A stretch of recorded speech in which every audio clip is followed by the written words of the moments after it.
Good afternoon, everybody. I'm very happy to welcome you all to this webinar on behalf of our partners, the Transnational Law and Racial Justice Network from the University of Windsor Faculty of Law and the International Law Association of Canada. My name is Viviana Fernandez, and I am the Assistant Director with the Human Rights Research and Education Center at the University of Ottawa. Ça me fait vraiment plaisir de vous accueillir ici cet après-midi au nom de nos partenaires, le Transnational Law and Racial Justice Network de l'Université de Windsor et la Faculté de droit et l'Association canadienne de droit international, ILA Canada.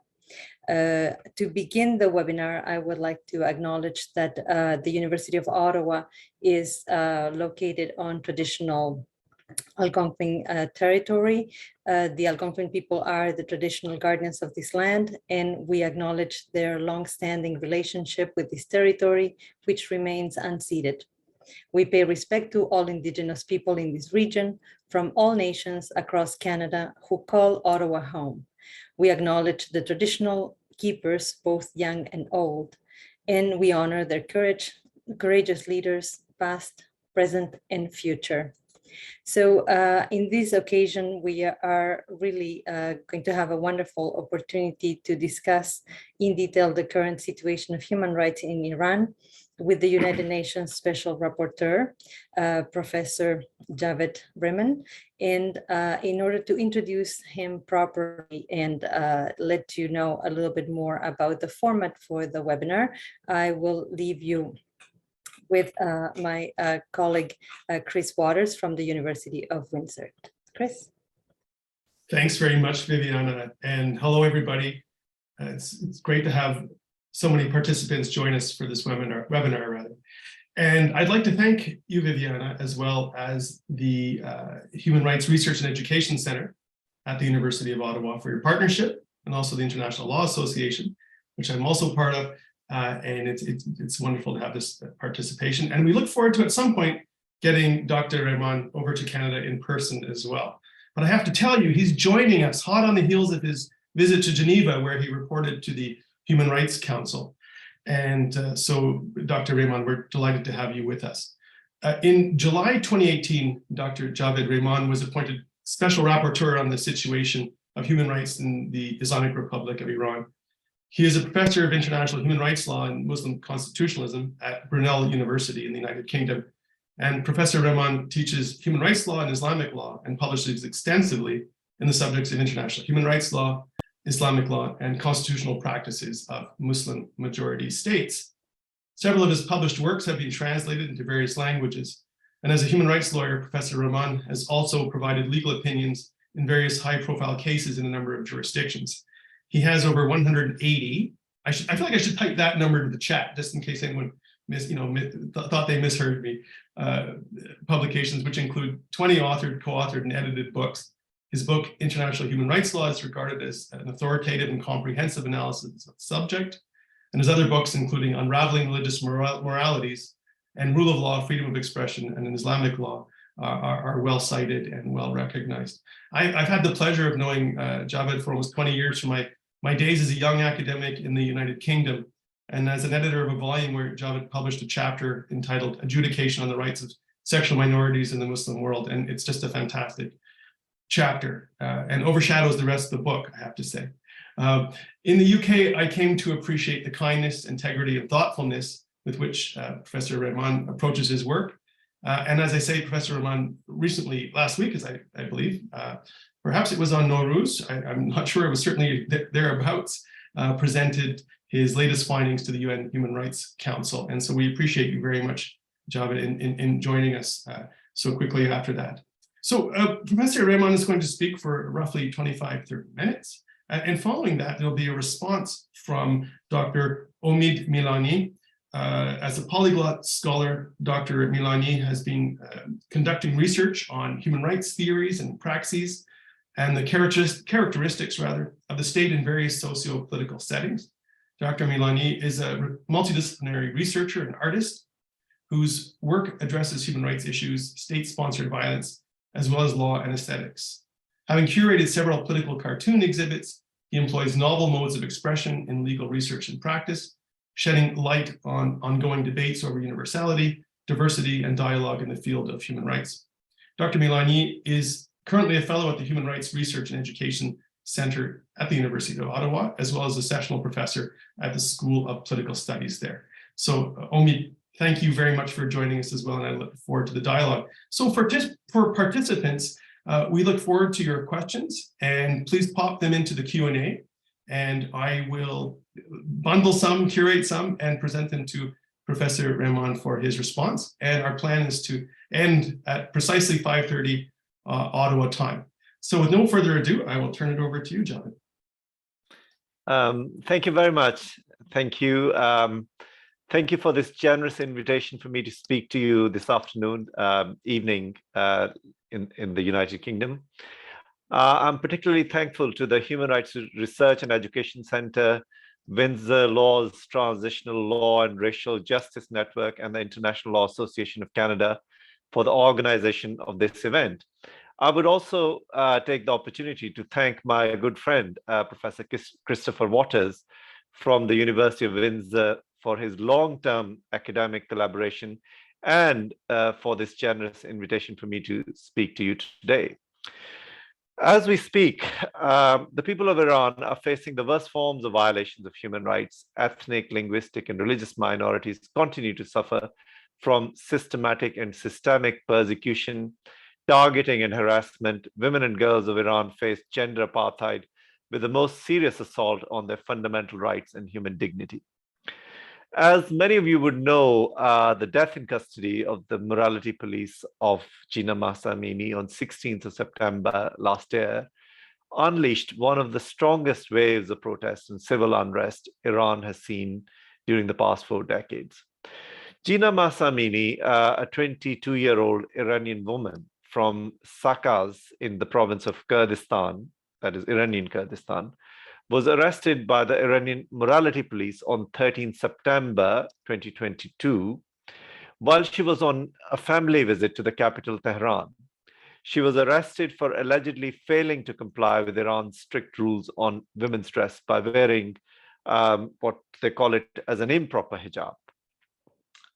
Now, as Chris has already mentioned, in my most recent report, which I presented to the Human Rights Council last week, it was in fact the Nowruz Day, it was Monday, 20th of March. So in that report, I documented eyewitness accounts and other evidence, including comments from reliable medical sources establishing that Gina Mahsa Amini was violently beaten while being forcibly transferred to Vizora detention center in Tehran. Reports including images of Gina Mahsa Amini in the intensive care unit suggest that she was assaulted on the head. Within hours of her arrest, she fell into a coma and was transferred to Kasra Hospital and was officially declared dead on 16th of September 2022. The death of Gina Mahsa Amini is unfortunately a tragic reflection of the violence against girls and women of Iran. Indeed, in her case, there are also clear implications with an ethnic and religious dimension, as she was from the ethnically Kurdish and Sunni background.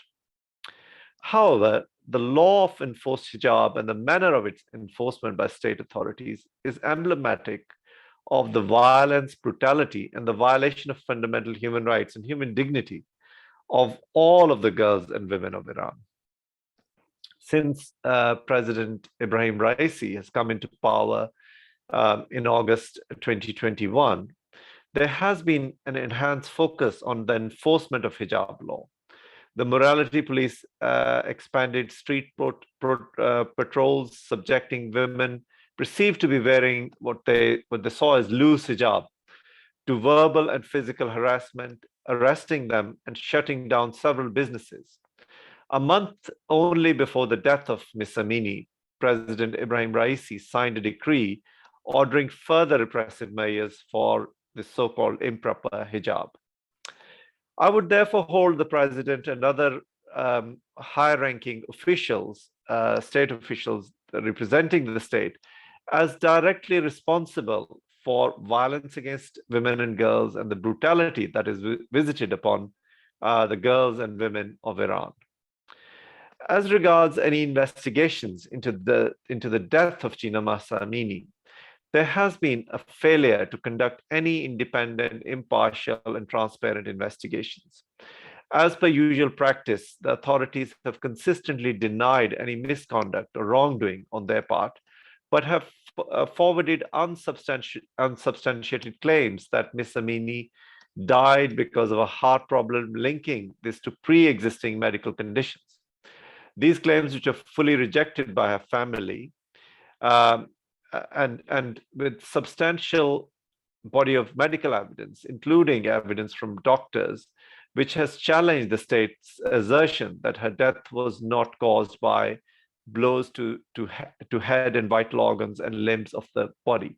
So in fact, the state was asserting that her death was not caused by any beatings, but this has been rejected by her family, and there is, as I say, substantial evidence, medical evidence, which also negates and renders unacceptable state's version of what they have been insisting, that her death was because of pre-existing medical conditions. The death in custody of Gina Mahsa Amini resulted, as many of you would know, in spontaneous protests, which were led by girls and women and the youth of Iran under the banner of Zan Zindagi Azadi, which means women, life, freedom.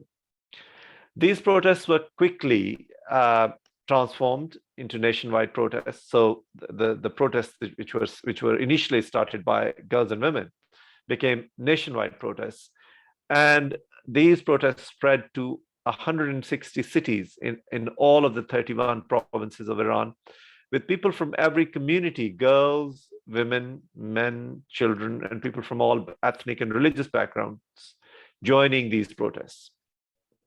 An important element of these protests was the involvement of young people, pupils from schools, and as well as university students. It is estimated that between 16th of September and 2nd December 2022, over 1,641 protests took place, which included protests in 143 universities.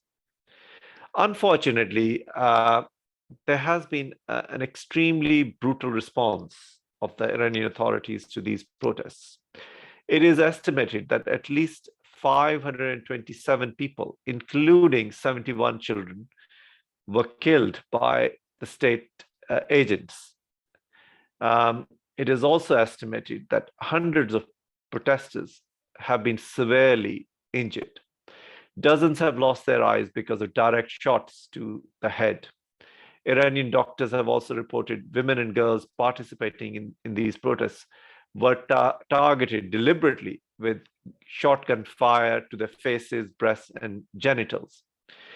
As documented in my report to the Human Rights Council, there are consistent reports and testimonies of torture and ill treatment of protesters, including sexual and gender-based violence. From the beginning of the protests, Iranian authorities have tried to shut down all avenues of freedom of expression, disrupting internet and censoring social media platforms. Thousands of protesters were arbitrarily arrested, detained, and incarcerated. And only recently, authorities have recognized that at least 22,000 people had been arrested. I'm absolutely horrified, shocked, outraged that despite appeals by the international community, including by my own mandate, Iranian authorities have thus far executed at least 4 persons associated with the protests. Mohsen Shekari and Majid Reza Rahnavad were executed in December 2022, and Muhammad Mehdi Karimi and Saeed Mahmoud Hosseini in January 2023, after arbitrary summary and sham trials, which violated the right to fair trial and due process. These summary executions are the symbols of a state ready to use all means to instill fear and to quash protests. I'm very concerned that at least 17 protesters have already been sentenced to death, and more than 100 currently face charges that carry the death penalty. On the occasion of the 44th anniversary of the 1979 Islamic Revolution, on 1st of February, the Iranian Supreme Leader announced that prison sentences of tens of thousands of detainees would be commuted or detainees pardoned, provided that they admit and recognize their crimes. This order, however, excludes dual nationals and those charged with corruption on earth, a capital offense charge many of those arrested in relation to the protests face.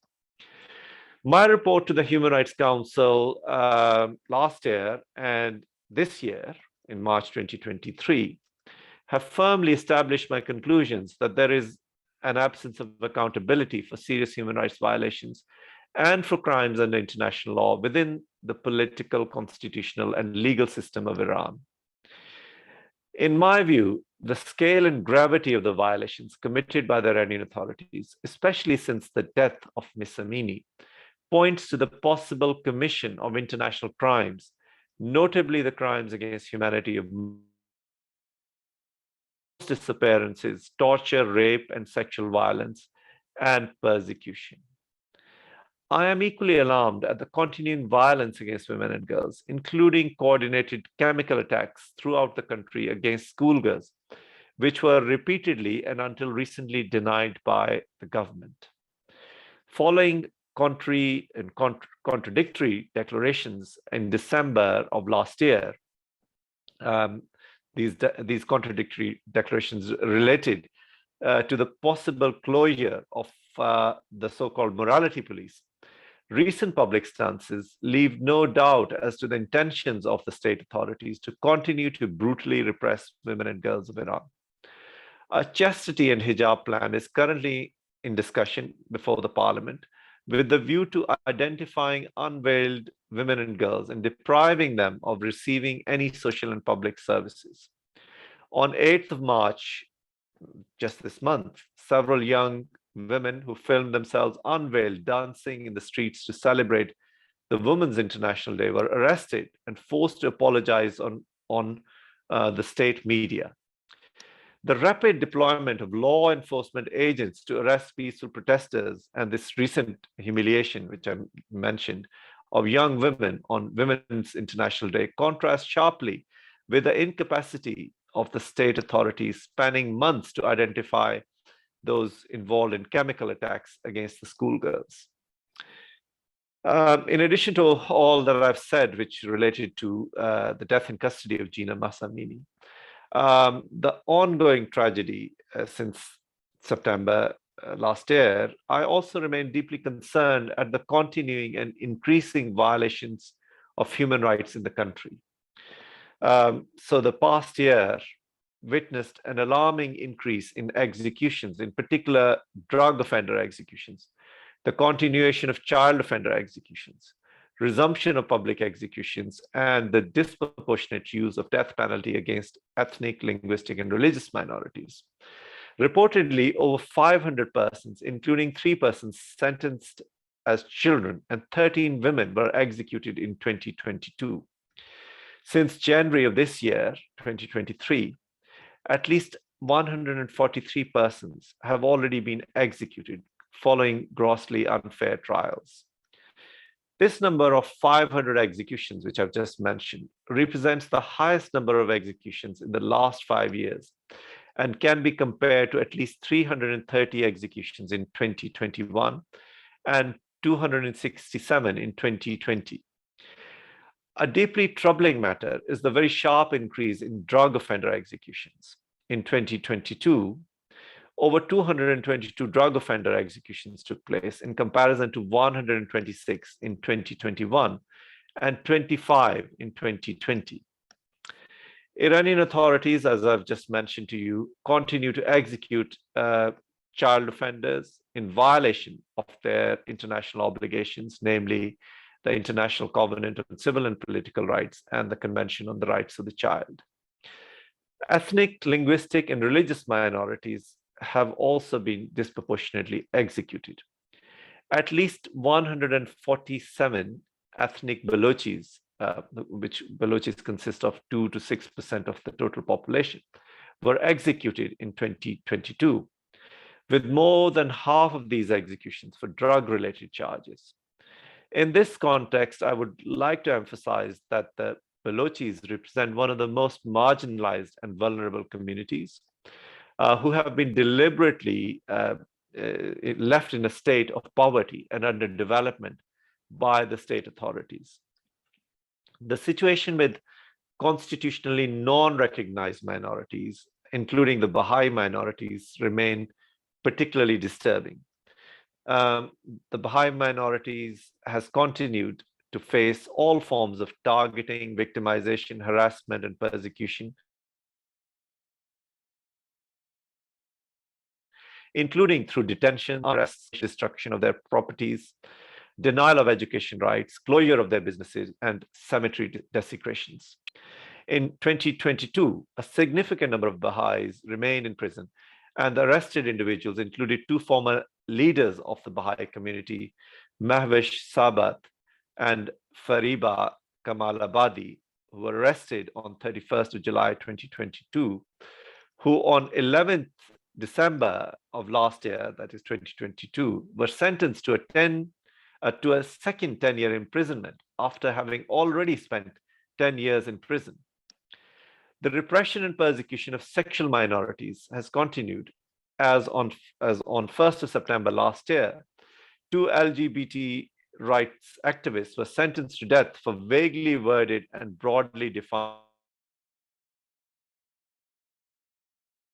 charge of Afsad Filad. Extremely concerned at the arbitrary arrests, detentions, harsh sentencing, denial of the right to fair trials, and all forms of coercion, torture, and treatment of foreign and dual nationals. Iranian authorities continue to violate human rights of individuals in order to put pressure on foreign governments as a tactic, either for prisoner swaps or for other returns. Tragically, Swedish-Iranian Ahmad Reza Jalali, arbitrarily detained since 2016, remains at risk of imminent execution. I understand that at the end of last year, at least 21 foreign and dual nationals, including 7 French nationals, remained detained primarily on espionage charges.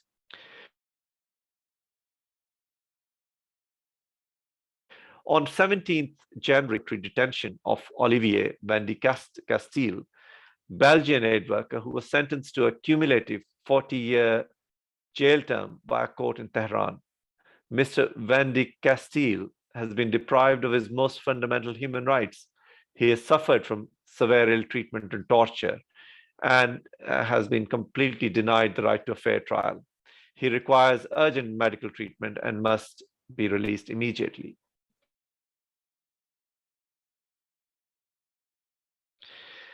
In addition to all that I've said, there is considerable continuing repression and victimization of human rights defenders, lawyers, women's rights activists, and as well as journalists. As I said earlier, the authorities continue to make a determined effort to block freedom of information, including severe internet disruption and censorship of social media platforms. What is to be done next? In the absence of accountability at the domestic level, I have strongly advocated the establishment of an international independent fact-finding mission. On 24th of November last year, the Human Rights Council convened a special session on the deteriorating situation of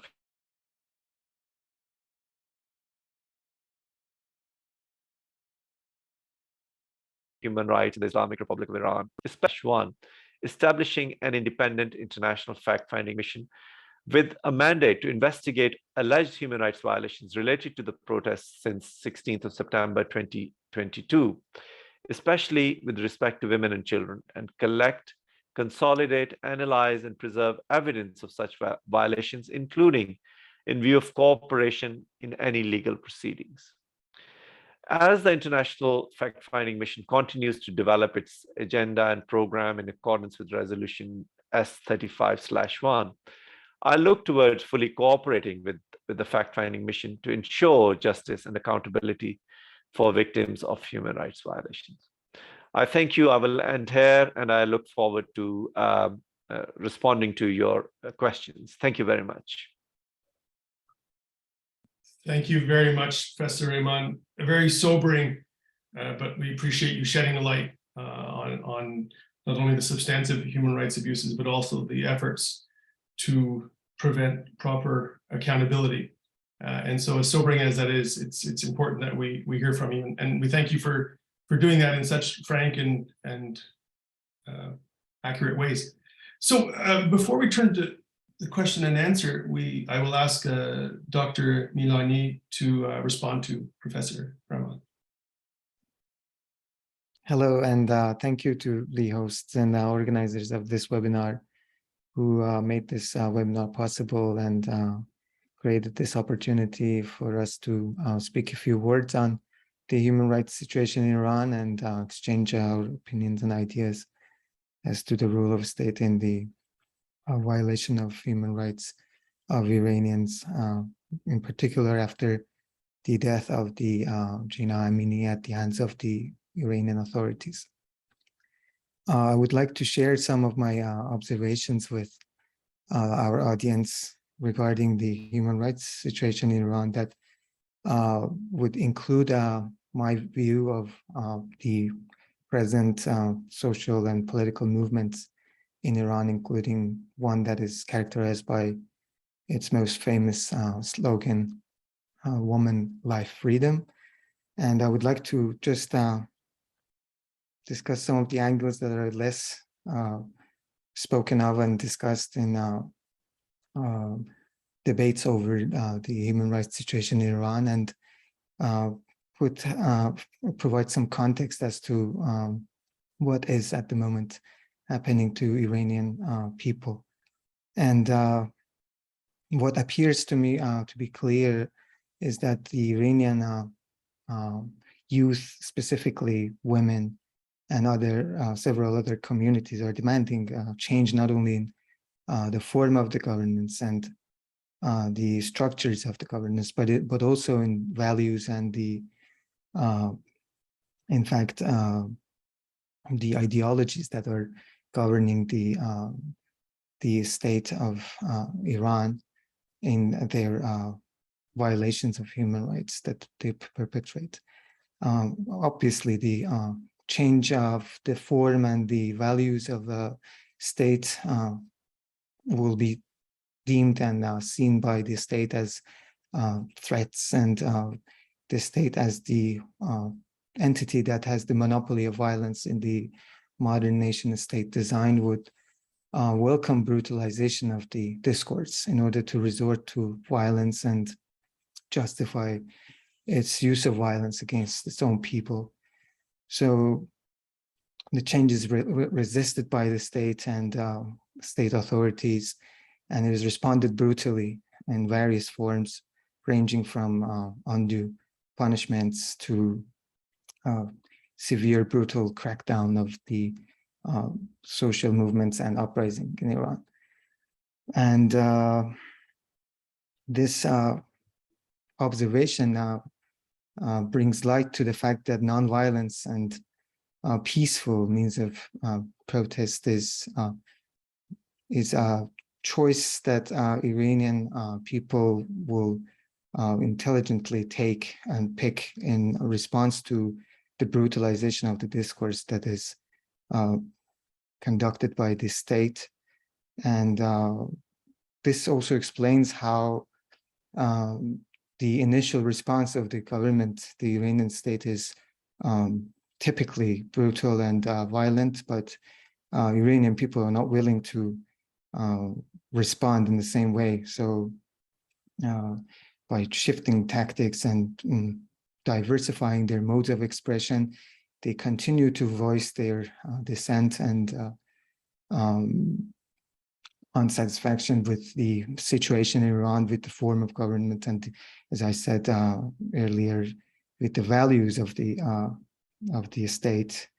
And this is explaining in part the shift in the worldviews of the young generations in Iran, the youth of Iran, that no longer share the attitude of the Iranian state towards the rest of the world and also its own people. In a sense, one could say that the religious garment that is sued by the Iranian state for the Iranian people is too tight, and not only symbolically in the act of defying the so-called hijab rules, but also literally this has been challenged by the Iranian people. And we are at a turning point, observing a degree of political civil disobedience among Iranian communities and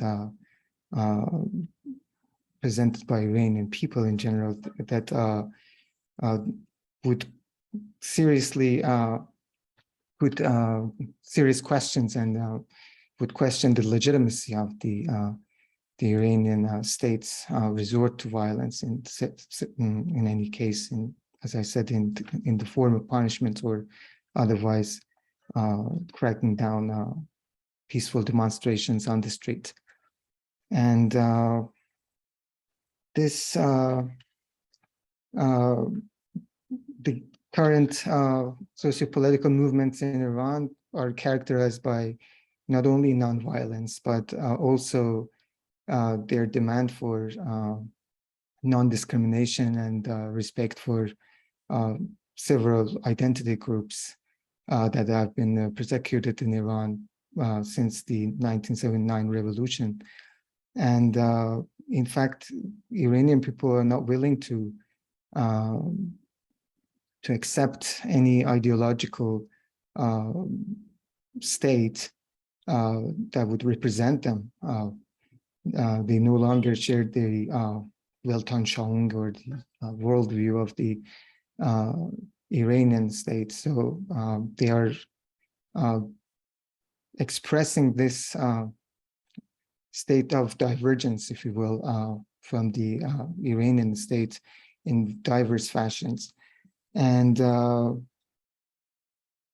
what is to be done, or what could be said that would be of interest to Iranian people and also those who are now listening to us, is that the channels that are often adopted by the states due to their structures of power have been inadequate for responding to such abuses of power perpetrated by the Iranian state in specific.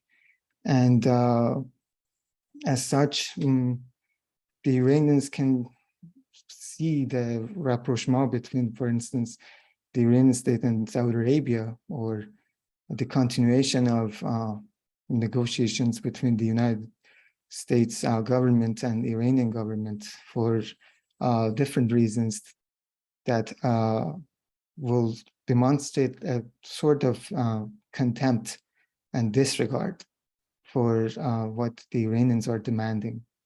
And I would like to finish here and go through some of the aspects of the Women, Life, Freedom movement in our Q&A period. I hope that we cover more in our questions and answers period. Thank you. Thanks very much, Amit, and lots of interesting insight there, including the different ways in which dissent is being manifested right now in the face of a harsh crackdown. So thank you for those insights. So we now have time for Q&A. So I invite you to post your questions in the Q&A or in the chat. And we have the thanks for your time and insight. And over to you, Ms. Fitzgerald. Thanks very much, Chris. This fascinating discussion came to fruition because of the positive partnerships between individuals and organizations interested in this really important topic. On behalf of the International Law Association of Canada and the Human Rights Research and Education Centre of the University of Ottawa, I would like to thank UN Special Rapporteur Javaid Rehman for talking to us today about his recent report on the human rights situation in Iran. I'd also like to thank my colleague from HREC, Assistant Director Viviana Fernandez, for introducing the panel, and Professor Christopher Waters, also a colleague from ILA, but also he's with the Transnational Law and Racial Justice Network of Windsor University Law. And I thank him for moderating the panel. Finally, I'd like to thank Dr. Omid Milani, also a colleague from the HREC family, for his commentary. And I just say in closing that as a former Canadian public servant, I was a lawyer in the government. I worked on the difficult diplomatic case of the torture, rape, and murder of Iranian-Canadian photographer Zahra Kazemi in 2003. Later, I worked on attempts to seize Iranian assets in Canada to pay damages for terrorist acts perpetrated by Iranian forces. And later, I worked on the fallout of Canada's severing of diplomatic relations with Iran in 2012. All Canadians witnessed with disbelief the downing of the Ukrainian International Airlines Flight 752 by the Iranian missile attack. More recently, as HREC has been exploring relations between human rights and arts, we've had the opportunity to collaborate with Iranian artists struggling to exercise their expressive rights in the face of gender apartheid, as described by Javaid, and have watched recent events with growing horror and sorrow. I have to say, I was working on a project called Communication Breakdown, and as you can imagine, it broke down over the last year, and that was with friends in Iran. We thank Javaid Rehman for his important work as a lawyer, bringing attention to these gross violations of human rights and crimes. And this moving discussion urgently raises the question how we can best demonstrate our solidarity with Iranian women and girls and the boys and men who support their cause. Thank you for participating in this conversation, and I wish you a pleasant evening.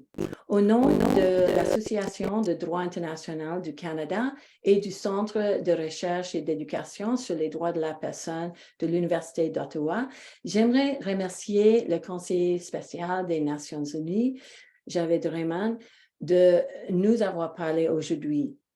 J'aimerais également remercier mon collègue Christopher Waters, Omid Milani et Viviana Fernandez.